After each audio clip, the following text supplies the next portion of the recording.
As China approaches its National Day on October 1st, explosions and fires have been reported across the country. On September 23rd, a video circulated online showing an explosion near Mudan subway station in Beijing's Haidian district.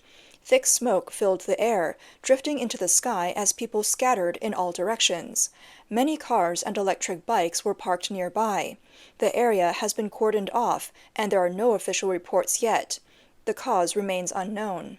Besides Beijing, on the same day, a fire broke out at the WG Tech photovoltaic factory located in Xinyu High-Tech Zone. In Chongqing, a sudden fire engulfed a scrap recycling station, but authorities reported no injuries. Another fire occurred at a warehouse on Hangzhou Street in Wuhan, with flames shooting into the sky and thick smoke rolling out. Again, the police confirmed no casualties. On September 24th, a fire was reported at Shanghai Jianqiao University, with no injuries among students according to the police.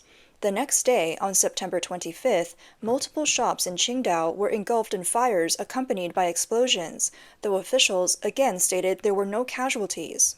Commentators have raised suspicions about the frequency of these intense fires, questioning whether these events might not be coincidental and could have unknown underlying reasons. The incident that garnered the most attention was a sudden fire in a financial building in Shandong. On September 22nd, social media users shared videos of a towering building covered in thick smoke with flames roaring upwards. The fire visibly blackened the outer walls of the building. Chinese media confirmed that the building belonged to the Finance Bureau of Chihe County in Shandong. Official reports said that the fire was quickly extinguished, and since no one was inside the building, there were no casualties. Investigations are ongoing to determine the cause as well as the extent of the damage. However, some Chinese media included online speculation in their reports. Many internet users suggested that the fire seemed suspicious. Typically, around the end of the year, the government checks financial records, and it's not uncommon for finance offices to catch fire. Some suspect deliberate arson to destroy documents or records. Others believe that with the central government urging local governments to tighten their budgets, financial investigations have begun. Local governments might be scrambling to reconcile their accounts ahead of inspections, and these accidental fires may be a convenient way to erase unclear financial records. One commenter remarked that in a country where corruption is rampant, no local government's financial data could withstand scrutiny. When there was money, no one looked. Now that the money is gone, problems emerge under investigation. A former Beijing lawyer and chairman of the Canada Democracy Movement, Lai Jianping, said, "The recent incidents involving China's financial departments are no coincidence. They reflect the concentration of a political, economic, and financial crises in the CCP, as well as the deeply troubled state of officialdom." Lai Jianping said, "As a financial department, they hold immense power over the finances within their jurisdiction. This power is unchecked and unsupervised, leading to widespread corruption, both personal and institutional. Financial deficits are common in these departments." Last October, a study was conducted by Deng Yongheng, a professor at the University of Wisconsin-Madison Business School, Shang Jingwei from Columbia Business School, and 2 scholars from Tsinghua University in Beijing. They analyzed the reported salaries of officials in a major Chinese city from 2006 to 2013, and compared them with the income declared when purchasing real estate. The findings showed that the higher the official's rank, the greater the proportion of untraceable, non-regular income in the reported. The investigation revealed that for department-level officials, non-regular income amounted to 172% of their regular salary, while for bureau-level officials it was as high as 424%. This study, conducted after Xi Jinping's anti-corruption campaign, equated non-regular income with corruption, showing that the higher the rank, the more corrupt the officials were. It was estimated that 65% of bureau-level official salaries included non-regular income. Some analysts believe that Xi Jinping's previous crackdown on corrupt officials was politically motivated, targeting disobedient officials under the guise of anti-corruption. However, things are different now. With a massive economic downturn, both businesses and local governments are running out of money, which is causing social unrest. To stabilize the public, Xi is not only fighting corruption, but also tackling wastefulness. However, public opinion suggests that the more corruption is exposed at the local government level, the greater the public dissatisfaction becomes. In March this year, China's Ministry of Finance issued a notice detailing 6 clear demands for its central and local governments to enforce the frugal living policy for government agencies. These include strict management of expenses related to overseas trips, official vehicles and receptions, controlling general expenses, strengthening budget oversight, and enforcing financial discipline. The notice emphasized strict case management and the investigation of any violations of financial discipline, with a focus on preventing illegal accounting, unauthorized fund retention, and misuse. It called for harsher penalties and increased transparency to deter violations. This central directive has left local officials fearful and on edge, especially those with significant corruption records. In China, fires and faking one's death are often used as the most effective ways to destroy evidence of corruption. That's why when fires break out in financial offices, many netizens are quick to question the cause. Analysts have pointed out that this pattern of fires after inspections is similar to the phenomenon seen during the large-scale inspection of China's grain reserves, where multiple grain warehouses mysteriously caught fire. Grain storage has long been a target of local government corruption. For instance, Qiao Jianjun, the former director of the Zhoukou Grain Reserve, fled to the U.S. with over 100 million yuan in stolen funds. Li Changxuan, the general manager of China Grain Reserve's Hunan company, was sentenced to life in prison for accepting bribes totaling over 14 million yuan. In July 2018, the Chinese State Council announced a thorough inspection of grain storage across the country. Just days later, a fire broke out at the #1 warehouse in Datong, Taonan City, Jilin Province, destroying 600 tons of grain. Coincidentally, 5 surveillance cameras in the warehouse had malfunctioned due to wind and electrical issues right before the fire. Netizens were quick to point out how suspicious the situation was, commenting, "The truth is buried here," and "Every time there's a grain inspection, a fire breaks out. What a coincidence. Only heaven knows how much grain is actually left." A similar incident occurred in 2013. On May 27th of that year, the Central Inspection Team, as part of their routine, visited the Lindian branch of China Grain Reserves in Heilongjiang. After several days of inspection, the team reported severe issues, including inadequate internal oversight and widespread corruption among low-level staff. On May 31st, as investigations deepened, thick smoke suddenly rose from the corn storage pile on the southern side of Stack 12 at the Lindian Grain Reserve. The corn quickly caught fire, and the blaze spread rapidly to other warehouses. In the end, the fire consumed 78 grain silos, with tens of thousands of tons of grain burned, resulting in direct losses nearing 1 billion yuan. Subsequently, 9 people, including the head of the Lindian Grain Reserve, Gao Yanping, were arrested by local authorities for major responsibility in the accident. People express their frustration.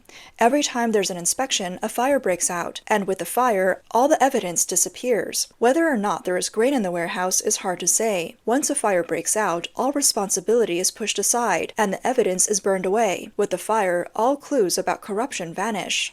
This pattern has played out across the country and spread to various sectors. On September 19th, the shocking death of Liu Wenjie, the female director of the Hunan Provincial Department of Finance, rocked the nation. She fell to her death from her dormitory, and 2 male suspects also fell and died at the same time. Some analysts believe Liu's death is likely connected to economic crimes.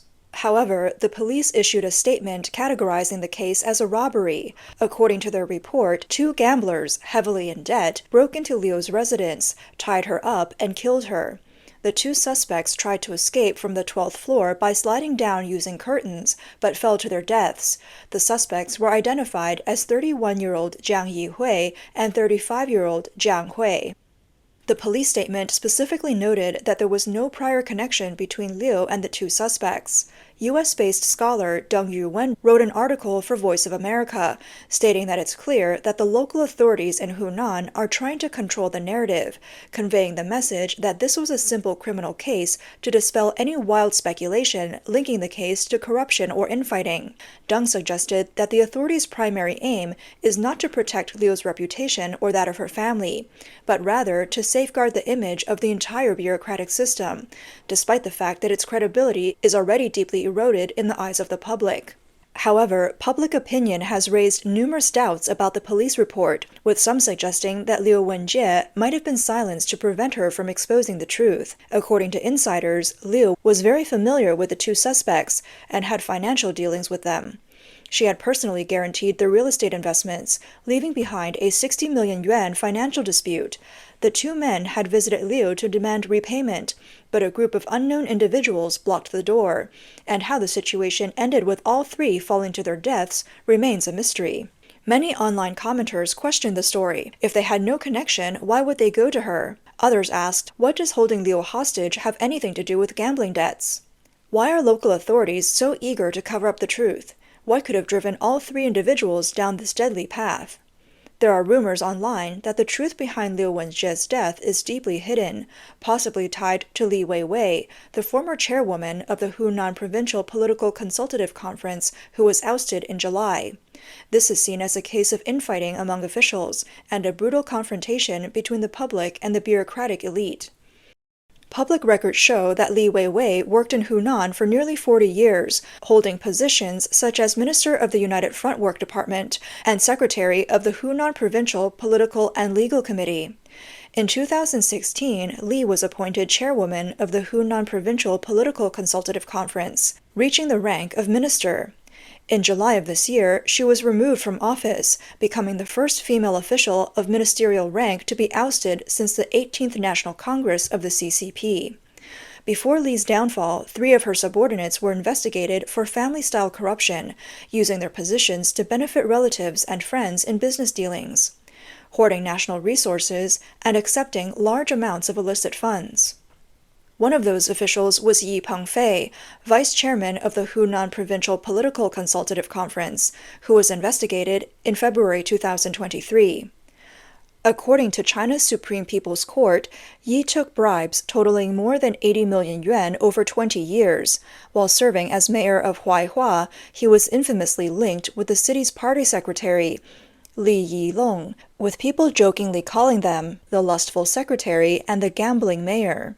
The other 2 officials, Dai Daojin and Peng Guofu, also held high positions in the Hunan Provincial Political Consultative Conference. According to sources, a group of 7 senior officials' sons formed a clique in Hunan, engaging in business ventures together under the protection of their parents' power. No one dared to touch them. Among these 7 were the sons of Li Weiwei and Yi Pengfei, and all 7 had connections with Liu Wenjie.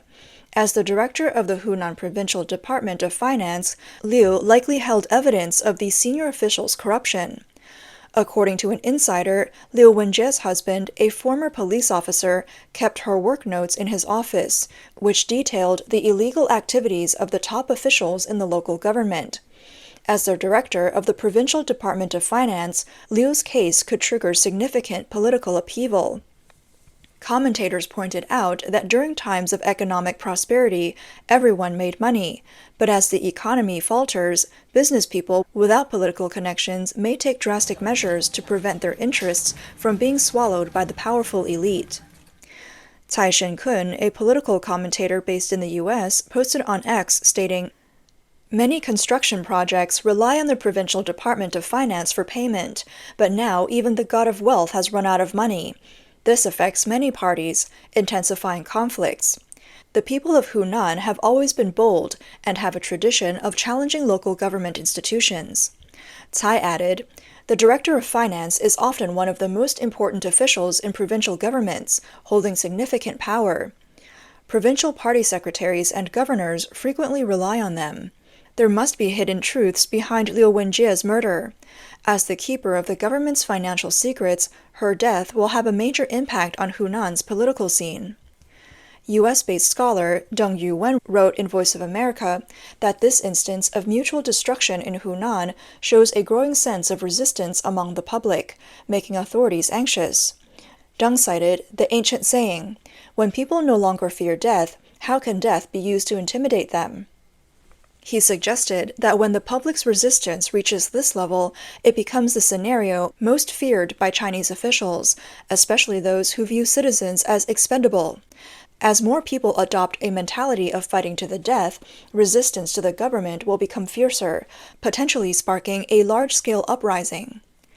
Netizen Lao Mu commented that the killing of Deputy Mayor of Shanyang in Shanxi and the killing of the Director of Finance in Hunan signal a troubling trend.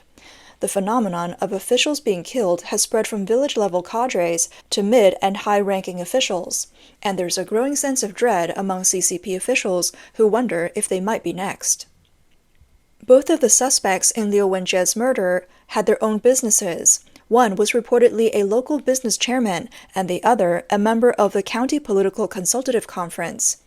The fact that people at this level are now feeling oppressed enough to resist violently speaks volume about the growing desperation. One can only imagine the level of outrage among the lower classes. On September 20th, Reuters reported that two insiders revealed that employees at China Minsheng Bank's Beijing branch had their salaries cut by as much as 50%. The bank also halted payment for certain work-related expenses and other benefits. The Beijing branch, Minsheng Bank's largest, employs more than 4,000 staff. This is the largest pay cut in recent years among China's major commercial banks.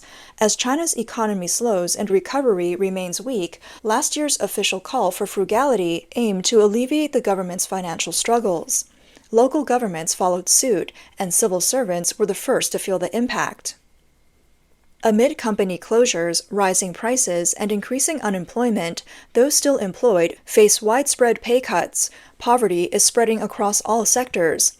Under the government's heavy-handed stability measures, it's uncertain how much longer people's patience will last. China's ongoing economic slowdown has intensified conflicts between officials and citizens. As poverty deepens, these tensions will only grow stronger. For a long time, the government has deflected societal dissatisfaction by encouraging infighting among the people. But as the overall economy deteriorates, the public's anger is naturally directed at the government and its bureaucrats. Commentators warn that this growing anger will eventually find an outlet, leading to a different kind of societal upheaval.